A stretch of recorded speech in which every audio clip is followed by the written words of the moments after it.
Dear Mr. President, dear Donald, on the contract, on the contact across the Atlantic, on Greenland, Gaza, Ukraine, and your tariff announcement yesterday, you know our position on these issues. But we believe we all should work to take this down and de-escalate. So much is happening around us where we need to stand together.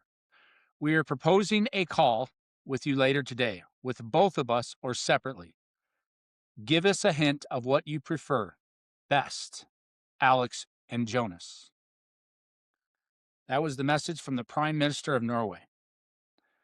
Dear Jonas, considering your country decided not to give me the Nobel Peace Prize for having stopped 8 wars plus, I no longer feel an obligation to think purely of peace, although it will always be predominant, but can now think about what is good and proper for the United States of America. Denmark cannot protect that land from Russia or China, and why do they have a right of ownership anyway? There are no written documents. It's only that a boat landed there hundreds of years ago, but we had boats landing there also. I have done more for NATO than any other person since its founding, and now NATO should do something for the United States. The world is not secure unless we have complete and total control of Greenland. Thank you. President DJT, Donald J. Trump, the orange ass clown. So I wanted to read that off so that people understood what was happening here. Greenland. We're going to go into a lot, but we're going to start with Greenland. Donald Trump wants Greenland. It's big. He likes big things. Other than his dick, his penis, and his hands. He likes big things. Likes big casinos. He likes hotels with his name on it. He wants Greenland. And supposedly, as a security apparatus that's supported in his cabinet, we need Greenland for protection from Russia and China. So on February 1st, 2026, he's going to impose tariffs. Now, the Supreme Court is going to review whether he has the power to do that, which rightfully they should take that power away. But he is going to be a bully. He's going to tax Americans, because remember, tariffs are taxes on Americans because we pay it on import. So it's a regressive sales tax on the majority of Americans. So we're going to pay for his petty bully bullshit. He's going to put 10% on Denmark, Norway, Sweden, France, Netherlands, Finland, and the UK for them sending military counsel to Greenland to assess whether there really is a threat, doing the right thing. We're going to impose, the orange ass clown is going to impose 10% tariffs. Now, he referenced the Nobel Peace Prize. So the Nobel Peace Prize is out of Norway, but is not associated with the Norwegian government. Norway doesn't decide who gets the Nobel Peace Prize. It's the Nobel Committee that decides that. They happen to be based in Norway. That Peace Prize was given this past year to Maria Corina Machado, an exile of Venezuela who's fighting for democracy in Venezuela. She hasn't been put in place. We took out Maduro, the dictator, then put in power his right-hand woman, the vice president of Maduro, to be the dictator. So we're not fighting for democracy. And he's criticizing that. So this lady, Maria Corina Machado, came to visit Donald Trump and gave him the Peace Prize medal. Think about that. But it doesn't transfer, as the Nobel Committee pointed out. You can't just give the medal away and say, you're the new Peace Prize winner. So he's basically said, I'm pissed about not getting the Peace Prize, so I am going to take over Greenland, invade Greenland. I am threatening you, Greenland, Denmark, NATO, EU, UK. UK and Norway are not in the EU, but they are part of NATO. So is Canada. We're going to threaten it. We have a new world order. That's what we have here, a new world order. And we're going to threaten that because I want fucking Greenland. I want to name it Trumpland. I want to put up gold leaves everywhere. So let's talk about Greenland. We used to have 18 military bases there. Now we have 1. The reduction was due to who? The U.S. So Denmark and Greenland is a kingdom of Denmark from the 1700s and then finalized in the early 1800s. This isn't new. They are a territory of Denmark. They are part of Denmark, the kingdom of Denmark, they call it. So, in terms of military bases, so Denmark and Greenland have agreed for years. You can have as many military bases as you want. We just need to know about it. We'll work with you. You can defend the border. You know what? We'll do a rare earth mineral deal with you. Let it help the indigenous tribes. There's only 55,000 Greenlanders. A lot of them are indigenous. Make sure that we don't impinge on that and share some of the wealth. You can take the rest of the wealth back to the U.S. Let's make a deal. So we have everything we want. We can put security there. We can get rare earths out, and we don't have to buy it. So it's like Venezuela, except they actually have the democracy in Greenland. But no, what we want to do is the J.D. Vance, Stephen Miller, Donald Trump, Steve Bannon, Project 2025, destroy NATO. Now, we're the biggest funders of NATO, but let's understand the history of NATO. What's the history of NATO? The history of NATO is post-World War II. It's the North Atlantic Treaty Organization. It includes Greenland, which is part of Denmark, most of Europe, and Canada. Maybe a few other countries. But just think about it as Europe, Greater Europe, and Greenland and Canada is in NATO, including the U.S. Yes, we're the biggest funders of it. Why are we the biggest funders of it? Everybody says they've ripped us off. We put it in place. Eisenhower came in after World War II and said, hey, look, we're going to put this in place. We're going to use soft power. We're going to put military bases all over Europe, including Greenland. We're going to help you.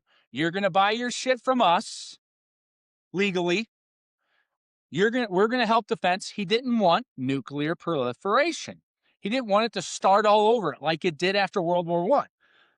So let us be the power broker, the hard power, the kinetic war. We'll support that. You're going to have to give us something, soft power. You're going to let us do business here. We're going to monitor the channels, the sea channels. We're going to be the top dog, but you're going to play in our sandbox, and we're going to eliminate the fact that we need a bunch of individual nation states becoming nuclear and starting another world war in Europe, where it started the first two. So we're the ones that built NATO out like it is. The reason these countries aren't spending as much on defense is because of the United States, because of what we want and the power that we get from that. So what this new cabinet, the orange-ass clown and his fascist minions want is they want to destroy that. They don't want NATO anymore. He says he does. Bullshit. This is the same thing that goes with Ukraine. In 1990s, when Ukraine broke off from Russia, we guaranteed their safety and military because they gave up nuclear weapons back to Russia. And now we're not doing that at the level that we should. And that's a different discussion. Ukraine is not part of the EU or NATO. They want to be.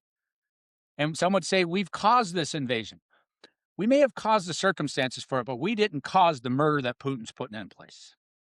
So that's NATO and the Nobel Prize and his speech. This is the thing he said. I am no longer for peace. Absolutely. But I wanted the Nobel Peace Prize. But I changed the Secretary of Defense to the Secretary of War, even though that's still not legal. Just like I tried to change the Kennedy Center to the Trump Kennedy Center. Now nobody wants to go there. Shocker. If they don't do a deal by June 1st, he's going to put 25% tariffs on those countries. So 25% tariffs on us because we pay them. Now, it will hurt the EU's economy and those countries' economies. So think about what we're doing. What is Trump doing for the global world order? First of all, he's an authoritarian/fascist as far as I'm concerned. Project 2025, Christian nationalism, unitary executive theory. He has all the power. We know Congress isn't doing anything to stop him. The courts are trying, and hopefully they'll stop the tariffs, but they've done a bad job. Not as good a job as I would like. I don't want to say bad. And because we have a lot of powers in the presidency. We're finding out way too many. But what is he trying to do? What does he think he's doing? It's America first, America only. A little bit of isolationism, a little bit of protectionism, and a ton of hard power. Hard power being kinetic war. Hard power being sending ICE into Minneapolis, sending a National Guard into Minneapolis. That's hard power. Soft power is diplomacy, making deals. Now, he says he likes to do deals, but only in certain circumstances. So, if we basically make NATO weaker, who does that help? I guess it helps the United States because we won't spend as much on it. But who does it really help? I'll name two countries, Russia and China. It absolutely helps Putin. It's Putin's wet dream. Disenfranchise NATO. They've also talked about the EU. Elon Musk says it shouldn't be a unit. Why do they want to get rid of the EU? Elon Musk and his Curtis Yarvin neo-reactionary authoritarian Machiavellians, why do they want to get rid of the EU? Because then you have individual nation states versus a group that you can push around. So let's remember what the EU represents financially and in terms of numbers. It is 450 million people, more than the US. It is the third largest economy behind the US and China. Now, you would say that's individual countries together, but the EU is an economic forum. The third largest. Russia's not even close. Italy's economy is bigger than Russia's, if that tells you anything. If we tear that up, we tear up NATO or we make it worthless. We tear up EU, make it worthless. Who's that helping? It's actually helping Russia and China more than us. And let's talk about China. Canada's in NATO. And since Trump said the 51st state about Canada, they realize they're a lot like Greenland. Next thing you know, if Greenland doesn't work or works, he's going to say, we're going to take over Canada. We're going to push them around.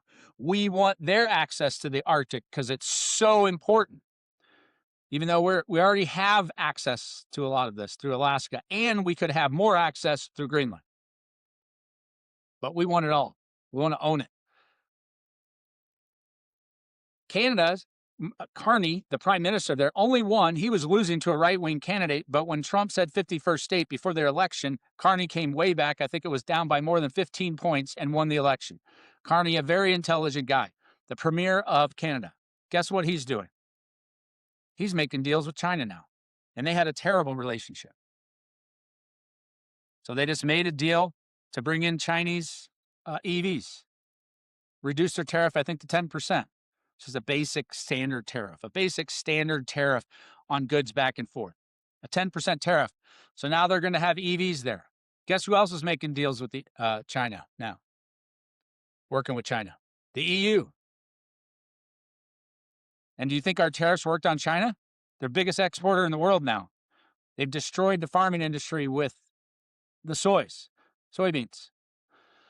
So again, this goes back to TDS, Trump derangement syndrome. Who the fuck has Trump derangement syndrome? Anybody believes that breaking up NATO, breaking up the EU, calling Canada the 51st state, wanting to invade Greenland, taking out Maduro and putting in another dictator, if they think that's all right in the world, I believe they're deranged.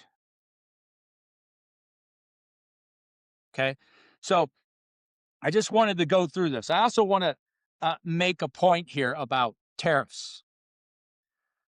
Trickle-down economics. So the idea of trickle-down economics is reduce the burden on the rich and corporations so that they'll spend their money and it'll trickle down to the rest of us. That theory's been around a long time. I think Friedman was a fan of it, Milton Friedman, and Reagan put it into play. So guess what's happened since trickle-down economics has come into play? The rich have gotten a lot richer. Inequality has gotten greater, and the middle class is stuck in the lower middle class.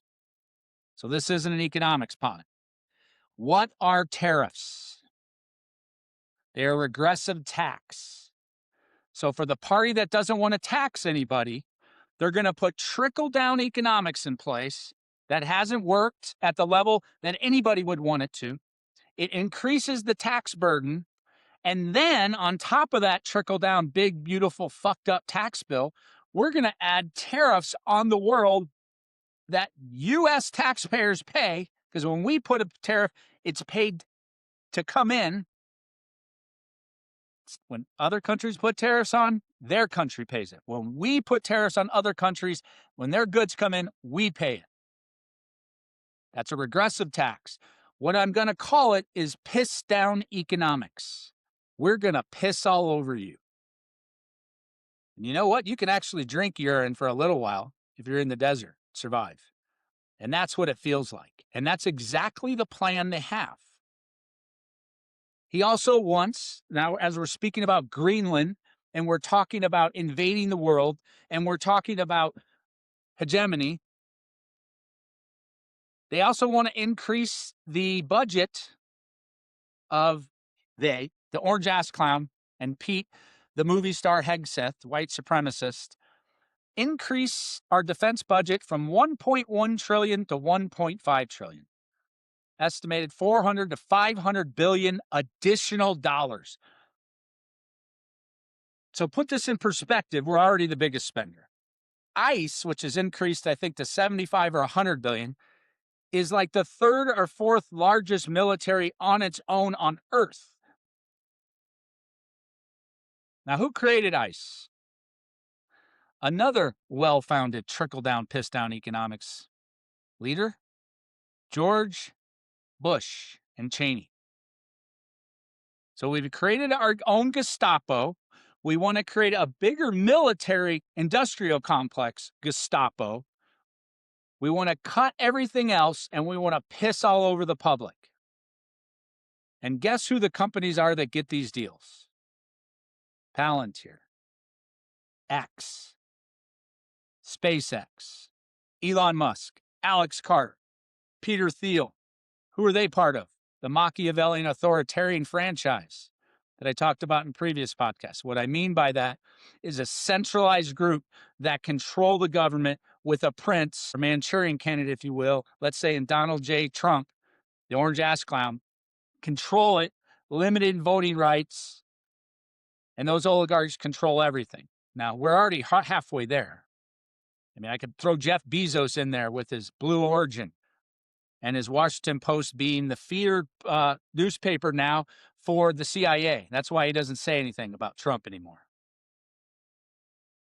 So there you have it. There's Greenland. We've already covered Venezuela. So let's also remember why this is happening. Why is this happening? Why is there so much flood the zone with shit, as Steve Bannon says? First of all, you've got the mind of a child in an orange ass clown. He doesn't read. He wants popularity. He wants quid pro quo. Tariff's a good way to do it. I'll put a tariff on you unless you fund my casino in Vietnam or in Saudi Arabia or my crypto. So it's one of the reasons that he's doing all this flood the zone with shit is it's a new deal. It's the art of the new deal. Just keep putting deals out there. Hey, if I go bankrupt, I'll file bankruptcy, which he did 6 or 7 times with his companies. If I get committed to court, we can get around that. I can delay that. I can take the Department of Justice and turn it into my quasi-lawyer. No independence. Sick them on everybody. Sue everybody. This is a plan. It's 1984, the book by George Orwell. If you haven't read it, read it. It's about dystopia. It's about Big Brother controlling everything, including the erasing of history, called doublethink. And what it does is it turns it into an authoritarian fascist enterprise. Exactly what Curtis Yarvin wants. The neo-reactionary blogger that's influenced all these oligarchs. For Project 2025 and the orange ass clown and his minions, that's a playbook. That's what they want. Erase history. For the rest of us, it's a warning. So what else is out there that we're trying to get by? What else is out there that Trump doesn't want to come out? Well, let's see. 2 days ago, it was 30 days after we were supposed to have the release. We're supposed to have the release of all the what? The pedophile Jeffrey Epstein files. We have 1% of the tranche. So this is another way to circumvent this. Turn the eye the other way. Don't talk about Epstein. Clearly, this is a play on that, and they know it, and so does Congress. What is Congress doing? Nothing. There are no more conservatives in the Republican Party. They're all MAGA. You might as well associate that with fascists. They're lemmings. And I'm not going to sit here and tell you how great the Democratic Party is, the Democrats. But they at least stood up a little bit. A little bit. Republicans have been complicit. They don't care. It's okay if you sue the Fed chair, Jerome Powell, to try to create the eliminate independence. It's okay if you do the research on Renee Good's wife for domestic terrorists, but not investigate the guy who shot Renee Good 3 times, 1 time from the front of the car in self-defense. Okay, fine. Make that argument. And then ran up on the side in her driver's side window and fucking gacked her twice in the head after. That's murder. But he's not getting investigated. He has internal bleeding, except the next day he's out running around doing his job again with the mask on. It's a plan. And if that's the plan you want, you're a fucking fascist. Fascist and communism leads to authoritarianism. That's the plan. So to say someone's a fascist correlates with the communist. The end result is authoritarianism. Greenland is a perfect example of that. Venezuela is a perfect example of that. Bitching about the Nobel Prize and getting the award is a perfect example of that. Tariffs are a perfect example of that. Unitary executive theory. And China and Russia are laughing their ass off. We have a couple more things that we need to address here because there's so much. And again, that's the point. It makes for fun to talk about, but it ain't fun to think about. Again, I have no fear, but I have concern. So what we have, and this is incredible. They've been talking about this for a while. It's Trump's new Board of Peace. The guy who said he's not peaceful wants to put together a Board of Peace. As many as 25 countries have signed on to join President Trump's Board of Peace for Gaza. Now, this was already put in place by the UN.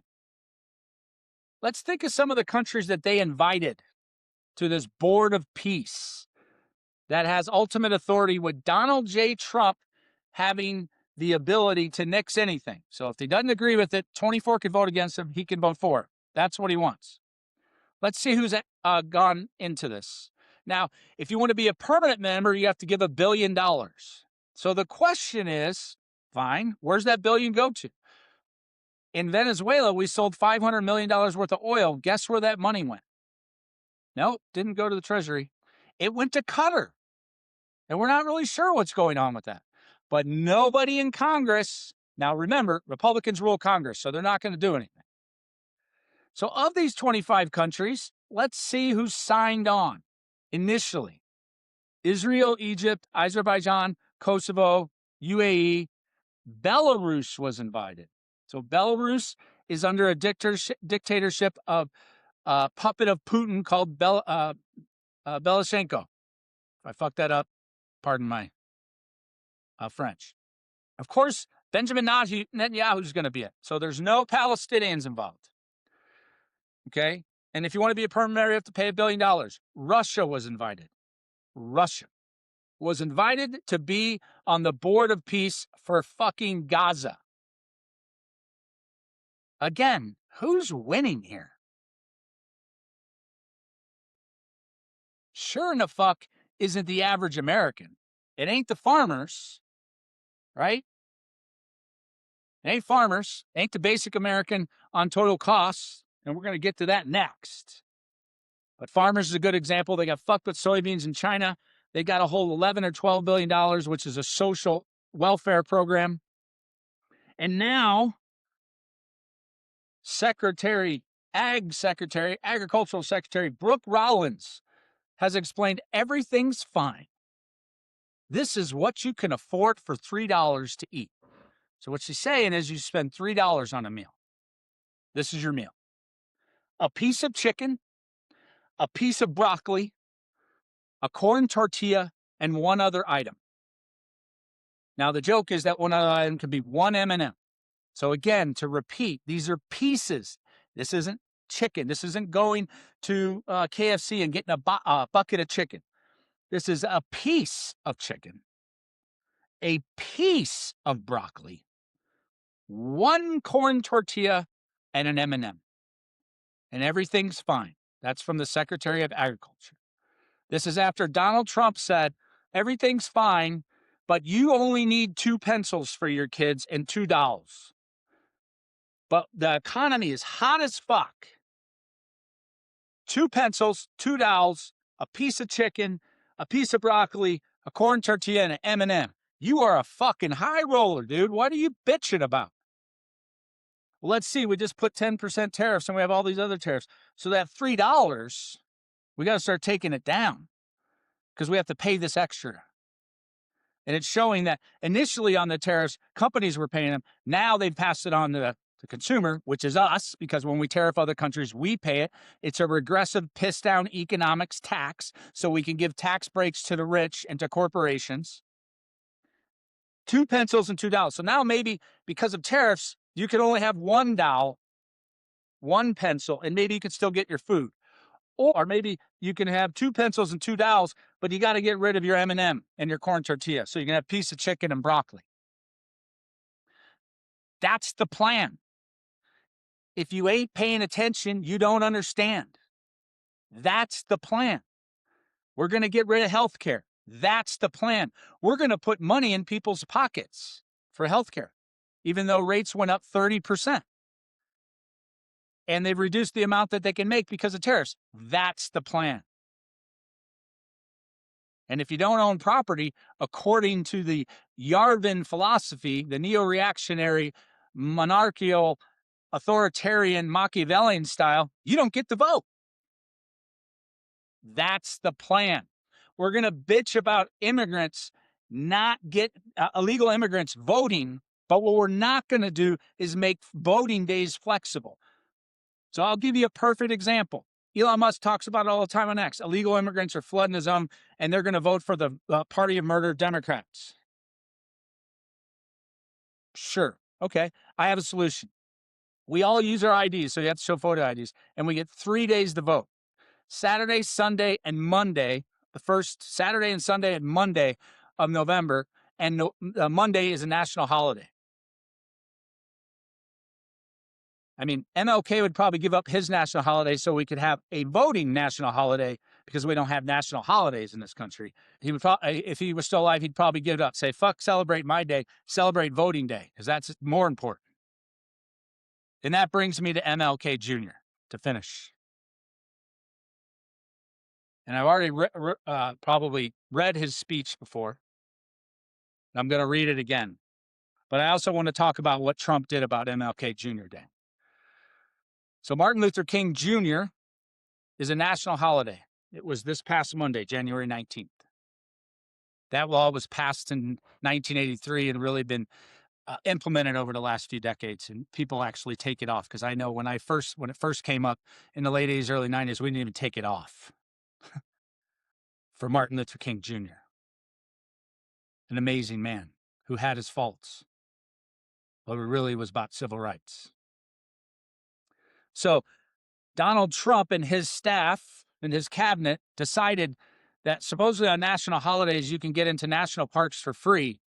He decided that MLK Jr. Day did not need to be a national holiday where you could go to the parks for free.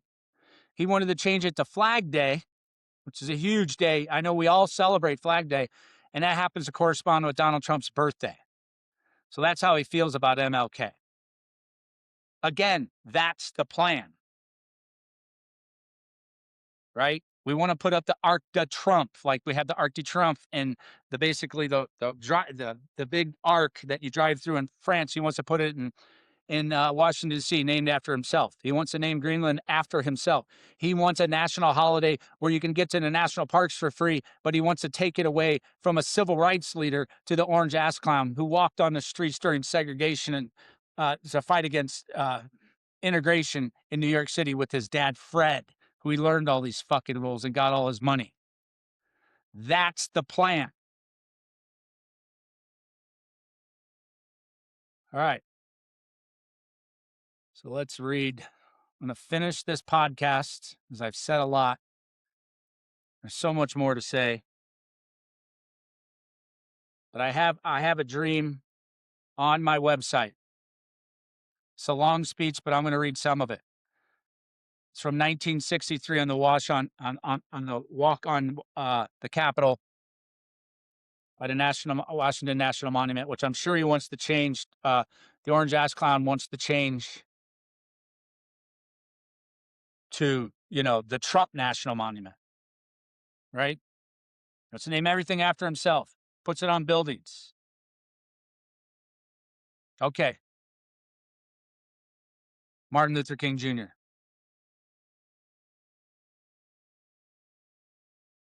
50 years ago, a great American, in whose symbolic shadow we stand today, signed the Emancipation Proclamation. This momentous decree came as a great beacon light of hope to millions of Negro slaves who had been seared in the flames of withering justice. It came as a joyous daybreak to end the long night of their captivity. So he's talking about the Emancipation Proclamation from 1863, put in place by another great man, a liberal Republican called Abraham Lincoln. He goes on, but 100 years later, the Negro still is not free. 100 years later, the life of the Negro is still sadly crippled by the manacles of segregation and the chains of discrimination. 100 years later, in 1963, the Negro lives on a lonely island of poverty in the midst of a vast ocean of material prosperity. 100 years later, the Negro is still languishing in the corners of American society and finds himself in exile in his own land. So we have to come here today to dramatize a shameful condition. In a sense, we have come to our nation's capital to cash a check. When the architects of our republic wrote the magnificent words of the Constitution and the Declaration of Independence, they were signing a promissory note to which every American was to fall heir. This note was a promise that all men, yes, black men as well as white men, would be guaranteed the unalienable rights of life, liberty, and the pursuit of happiness. The only thing I can say that he misses there is women too. So we celebrate that. We do need diversity. We do need equity. We need inclusion. We do need to understand what the plan of our politicians is, especially Donald J. Trump. I'm telling you, it's the plan. It's 1984. It's the playbook. He says he wants to rid the swamp. He wants to fill it with more swamp people. He is an elitist. He is a quasi-oligarch. He is a fascist, not an ideology because he's not smart enough, but he backs himself up with fascists. He does like the Gestapo. He will do bad things for the world. America first and America only is not only bad for America, as we're showing by the rise of China, but it's bad for the world. And if the world's a fucked up place, it's worse for America and us. So think when you read. Think when you watch. We are a democratic republic with freedoms granted us by the Constitution and the Declaration of Independence and other court cases and legal documents. We have the Bill of Rights. We have liberalism. We should have a Congress that acts on behalf of the people, not of the president. But right now, we're wavering. So pep up. Don't fear. Educate. Follow local, city, state, and federal elections. And read, read, read. And watch sources from all over the world, not just your local stations. And I thank you for watching this episode of The Way Left.